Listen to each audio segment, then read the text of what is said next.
हो मिस्टर निखिल, काय आहे? काय विसरलंयस तू? घरची कामं तुला लक्षात राहत नाहीत? काय विसरलं मी?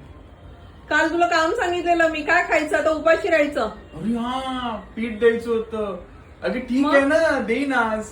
माशांचं विसरत नाहीस तू? लेट येतोस, ब्लड वगैरे काय काय आणत असतोस, तेव्हा विसरत नाहीस ना? अगं माशांचं कसं विसरू मी? माशांचं आपलं कसं रेग्युलर रुटीन मधलं तर पीठ आपण महिन्यातून एकदा टाकतो. स्वतःच मग आता काय खायचं?